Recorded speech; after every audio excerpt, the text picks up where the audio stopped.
Saya sebut dulu rumusnya ya. Iya, Rumusnya boleh. 3L. Aduh, saya tuh udah sampai kayak nggak bisa mikir. Saya tuh nggak tahu harus gimana lagi. Saya udah coba segala hal, terus kayaknya the world is crumbling down gitu.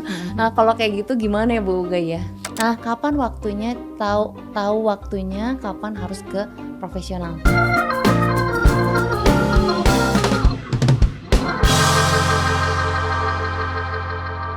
Hai Precious Mom, dari kemarin kita udah bahas kan masalah apa aja nih yang sering dihadapi sama mompreneur. Terus apa yang harus kita siapkan juga seperti time management, delegasi, terus udah gitu harus komunikasi dengan empatik. Nah, kali ini kita mau bahas gimana solusi praktisnya supaya mamis-mamis semakin cakap dalam menghadapi hari-harinya. Nah, mari kita sambut kembali dari generasi cakap, Biro Konsultasi dan HR, Bu Uga. Halo, Precious Moms. Yes, Bu Uga gimana nih untuk solusi praktisnya supaya mamis-mamis itu bisa kayak apa ya, maksudnya menghadapi harinya yang lebih simpel deh. Kayaknya kemarin kalau banyak perumpamaan atau apapun kayak bingung. Nah, kali ini supaya lebih praktisnya gimana nih? Ya, supaya lebih praktis ketika momspreneur itu punya banyak peran gitu ya. Iya, Nah, betul. seringkali seperti yang kita sempat share, kita lupa serve diri sendiri karena terlalu sibuk atau terlalu meluangkan banyak waktu untuk men-serve orang lain gitu ya, atau suami kah, bisnis kah, ataupun anak-anak kita. Nah, ini yang saya mau kasih saran nih buat para mamis. Yang pertama itu, atau jangan yang pertama dulu deh, saya sebut dulu rumusnya ya. Iya, Rumusnya boleh. 3L, asik. 3L Asik. ya, 3L. L yang pertama itu leisure yang sifatnya aktif. Oke. Aktif itu jadi leisure-nya itu kita memanfaatkan waktu untuk beraktivitas atau ada gerak fisiknya. Nah, Bu Jen ini sukanya bergerak fisiknya ngapain nih? Kalau olahraga gitu kali Iya, ya. boleh. Mungkin kalau di rumah itu seringnya jalan kaki sih kayaknya sih Mhm. sama suami kayak gitu atau sama papa mama gitu. Nah, karena sebelumnya bersama orang lain ya, jadi kita beraktivitas sama orang lain, coba deh nanti leisure time-nya yang gerak fisiknya itu coba sendiri. Jadi misalnya tadi mau jalan kaki sendiri. Kalau para mamis yang suka gym, ya gym kan biasanya sendiri ya, atau sama Mhm. PT misalnya. Itu juga bisa dicoba. Terus mungkin berenang gitu ya, karena berenang salah satu juga kegiatan yang tidak hanya olahraga tapi juga bisa ada leisure-nya. Itu yang kita perlu persiapkan nih, leisure secara fisik tapi yang aktif gitu. Kalau boleh tanya dulu nih Bu Ga, kenapa harus sendiri ya? Atau supaya bisa dilaksanakan kapan aja? Oke. Kenapa harus sendiri? Karena tadi kita sudah terlalu banyak menyediakan waktu kita untuk orang lain. Kita Oh. melayani orang lain. Sekarang kita melayani apa yang kita butuhkan. Kalau ingat di sesi yang pertama atau di podcast yang pertama, sesi yang pertama, itu kan kita perlu mendengarkan kebutuhan diri kita. Iya. Kadang tubuh itu mengirimkan sinyal itu dari kegiatan-kegiatan yang kita lagi sendirian. Kadang kita kalau lagi pusing gitu ya, tapi karena kita lagi melayani anak kita, lagi mengurus anak kita jadi lupa pusingnya karena lagi membersamai anak kita. Terdistract gitu kali Terdistract ya? karena fokusnya itu ke anak kita sendiri. Yes. Tapi kalau kita lagi jalan kaki sendiri, tiba-tiba mungkin kita jadi inget, kok aku sesek gitu kan. Kakak ipar saya kemarin cerita, aduh saya lagi sesek nih, lagi di jalan nyetir sendiri. Itu jangan-jangan tubuh kita bisa ngirimkan sinyal, tapi kalau lagi kita sendiri, sinyalnya bisa kita tangkap. Oke, Kayak gitu. lebih aware juga Lebih ya? aware, Oke. betul. Karena kita melakukan aktivitas fisik, terus tubuh kita ngirim sinyal dan kitanya lagi fokus ke diri kita sendiri. Hmm. Itu L yang pertama, Iya. leisure-nya aktif dan juga biasanya bentuknya kegiatan fisik, Bergerakan lah ya? bergerak seperti itu. Mau tahu yang kedua? Iya dong. L yang kedua, leisure-nya kalau yang tadi aktif, kalau yang ini ada yang sifatnya agak pasif. Oke. Jadi agak pasif itu sebenarnya bukan pasif tidak banyak bergerak, tapi lebih ke mungkin aktivitasnya tuh minimalis gitu ya. Misalnya kalau yang suka journaling, Oke. Dear Diary gitu ya. Nah, Iya, itu juga leisure yang sifatnya pasif tapi juga punya dampaknya cukup reflektif gitu ya. Jadi dia menceritakan mungkin emosi-emosi negatifnya daripada dikeluarin ke anak, kita betul. keluarinnya ke tulisan aja. Bagus banget itu. Mau nulisnya sambil nangis, mau nulis sampai marah-marah sampai kertasnya Sobek. bolong, sobek, tapi kan bukan ke anak kita gitu ya atau bukan ke Betul. pasangan kita. Jadi kita juga perlu punya waktu untuk leisure. Leisure tuh bukan cuma bersenang-senang tapi bener-bener kembali ke diri kita sendiri. Leisure-nya itu yang sifatnya personal gitu ya. Jadi kita perlu cari waktu yang personal tadi atau sendiri untuk bisa refleksi diri, Betul kayak gitu. betul. Seberapa sering Bu untuk mengambil jeda gitu ya untuk leisure mungkin yang sejenis, Menulis kali menulis ya. ya? Kalau saya tuh, minggu-minggu lagi banyak, jadi kayak quiet time with my God gitu. Jadi Mhm. kayak sambil Mmm, nulis, mmm, sambil saat teduh gitu, sambil merenungkan, "Oh ini ayatnya apa?" baca. Terus udah gitu saya baca, terus saya cari ke diri sendiri, saya lagi feeling apa. Nah karena saya lagi baca juga itu sih spiritual mindfulness itu. Mhm Jadi mhm, memang di sana memang dilatih supaya lebih kenal juga mhm, siapa Jen itu. Dari kecil saya tuh siapa dan kenapa saya merasa begini begitu gitu. mhm mhm.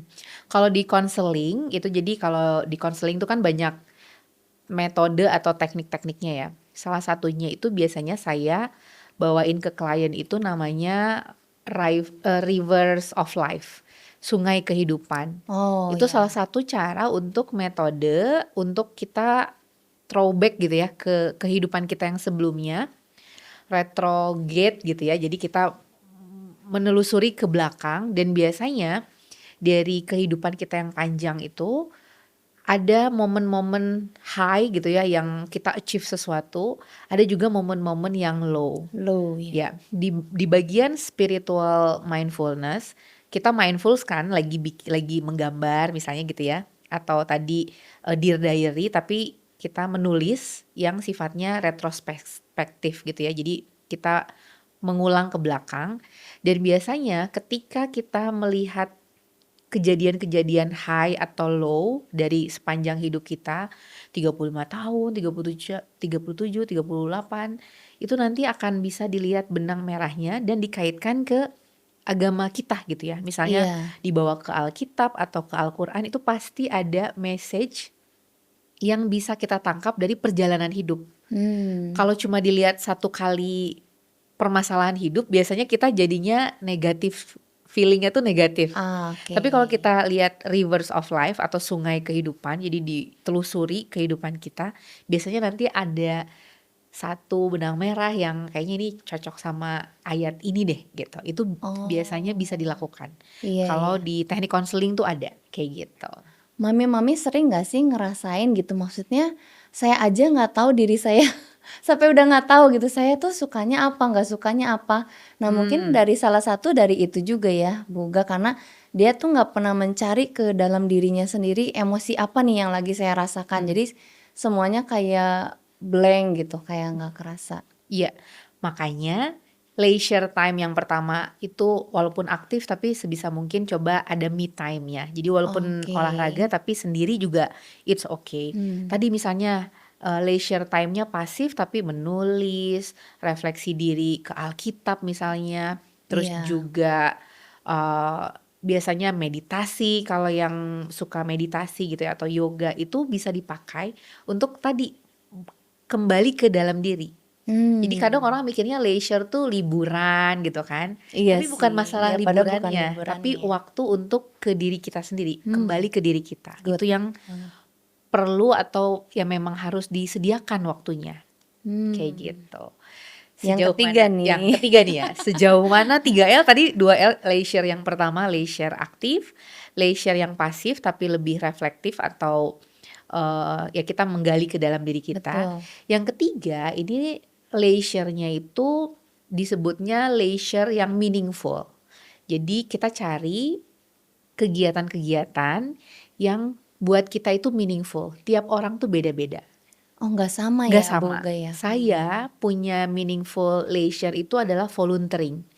Jadi saya tahu ternyata saya punya leisure time-nya volunteering itu ketika saya refleksi diri tadi ya. Jiwanya sosial Sosial banget sekali ya. ternyata. Jadi dari dulu ternyata saya suka ikut kepanitiaan, ikut bakti sosial, sampai akhirnya saya punya komunitas yang namanya Sedekah Buku Indonesia. Itu tuh ternyata Wow.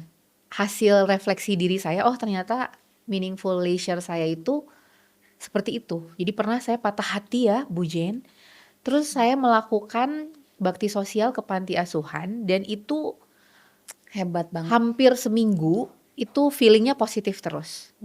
Itu Oh. ternyata ini leisure time saya itu ternyata bener-bener yang sifatnya cari yang meaningful. Gila luar biasa banget Bu Uga, luar Kayak biasa gitu. banget. Itu tapi tiap orang beda-beda. Iya, iya, iya. Gimana cara taunya? Balik ke leisure yang kedua. Kita refleksi ke diri kita sendiri. Mungkin Bu Jen dari dulu emang ikut kegiatan pendampingan Alkitab misalnya. Memang dari dulunya itu jangan-jangan meaningful leisure-nya Bu Jen itu adalah ke arah situ. Calling-nya tuh ke arah situ. Iya, iya.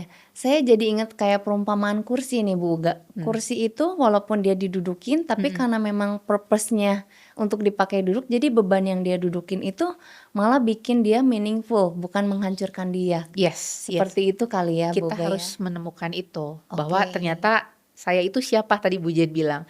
Jangan-jangan fungsi atau purpose saya itu sebagai kursi, bukan sebagai meja Betul, gitu betul. kan. Kan nanti malah jadi salah pakai juga salah ya. pakai. Yang didudukin kan yang bagus kursi bukan meja. Betul, betul. Meja tuh yang didudukin ya peralatan lah, bukan Iya, orang gitu kan. betul. Jadi kita harus temukan sebenarnya calling kita tuh kemana. Oke, kita memang nge-serve keluarga kita, anak, istri, bahkan tim kita misalnya kalau udah punya tim yang besar, tapi kita harus temuin juga sebenarnya saya itu arahnya kemana. Melalui 3L tadi. Iya betul. Kalau hobi itu masuknya kemana ya Bu? Ya. Sama ya? Hobinya apa dulu? Misalnya kayak saya nih suka nyanyi atau kemana ya kalau yang Kalau menyanyi yang sendiri Iya itu sih. bisa jadi pasif. Leisure-nya pasif. Oh, Tapi kalau menyanyinya mungkin choir gitu ya, bergrup, terus mungkin melayani kalau di gereja kan gereja lah ke aku ya, gereja-gereja gitu ya. lain itu kan jadinya bisa jadi aktif. Oke. Tapi hobinya balik lagi adalah sebenarnya dia aktivitinya seperti apa? Apakah benar-benar melibatkan banyak orang atau jangan-jangan memang banyaknya ketika nyanyi malah lebih tersentuh gitu kan? Dari apa sih? Lirik dari Liriknya ya bermakna lah bermakna gitu. buat kita. Buat kita ya. Kayak gitu. Nah, kita perlu memperhatikan itu, Bu Jen. Siap, siap, siap. Nah, mau nanya lagi nih kalau orang yang maksudnya kayak mami-mami yang udah aduh saya tuh udah sampai kayak nggak bisa mikir, saya tuh nggak tahu harus gimana lagi, saya udah coba segala hal terus kayaknya the world is crumbling down gitu. Nah, kalau kayak gitu gimana ya Bu Uga ya? Oke, kita sebenarnya kalau sempat di session yang kedua itu kan kita punya safety net ya. Safety net yang Oh iya, pertama benar. pasangan kita atau keluarga inti. Lalu misalnya safety net yang kedua adalah mungkin kakak ipar atau mertua. Itu kita juga harus tahu kita bisa ketemu siapa sebagai nomor darurat kita atau sebagai penolong kita lah untuk yang tercepat gitu ya.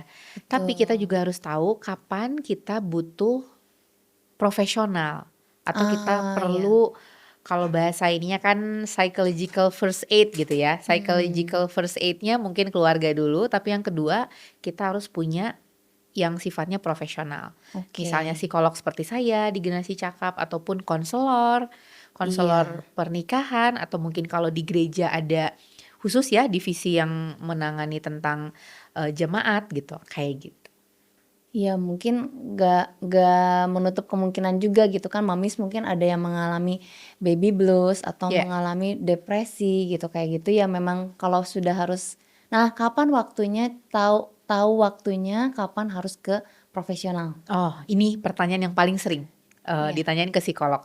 Kapan sih saya butuh psikolog? Iya. Yang pertama itu ketika peran mamis-mamis semua ataupun peran kita sebagai individu itu tidak fungsional. Jadi udah dysfunction. Oke. Misalnya kita punya bisnis misalnya ya.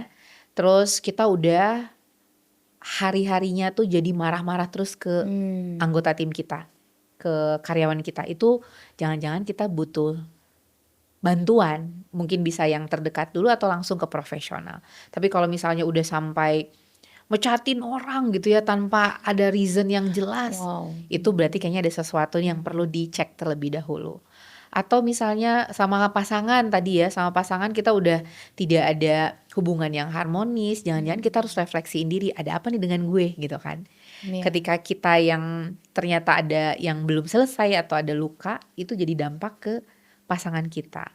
Atau misalnya sama anak tadi, kita punya trauma yang ada di kehidupan kita yang sebelumnya sama keluarga kita, tapi kita turunin ke anak kita kan sayang banget. Makanya perlu bantuan psikolog ataupun profesional lainnya. Iya, kalau kayak gitu berarti luka sama papa mama sebelumnya ya waktu dia jadi anak gitu kali ya Bu Uga Betul, ya. biasanya itu namanya trauma generasional yang turun ke orang lain ya. Dalam hal ini misalnya anggota keluarga kita. Nah biasanya kalau ada sesuatu yang tidak function atau dia itu tidak berperilaku sebagaimana dirinya biasanya, itu berarti bisa jadi ada sesuatu. Nah kalau kayak gini boleh datang ke generasi cakap ya. Tentu saja ke generasi cakap ya. Bisa konseling atau Betul. coaching. Kalau misalnya family bisa family counseling, itu juga bisa dengan tim dari generasi cakap. Terima kasih Bu Uga, kita udah ngobrol banget dan seru banget tentang mompreneur dan masalahnya. Ingat ya Mam, kita punya 3L yang bisa kita langsung terapkan, yaitu leisure yang aktif, leisure yang pasif, dan leisure yang meaningful. Saya yakin podcast ini bisa membantu mamis-mamis dan mompreneur di luar sana agar siap menghadapi setiap tantangan. Saya Jen, sampai jumpa di podcast berikutnya. Ingat moms, you are precious.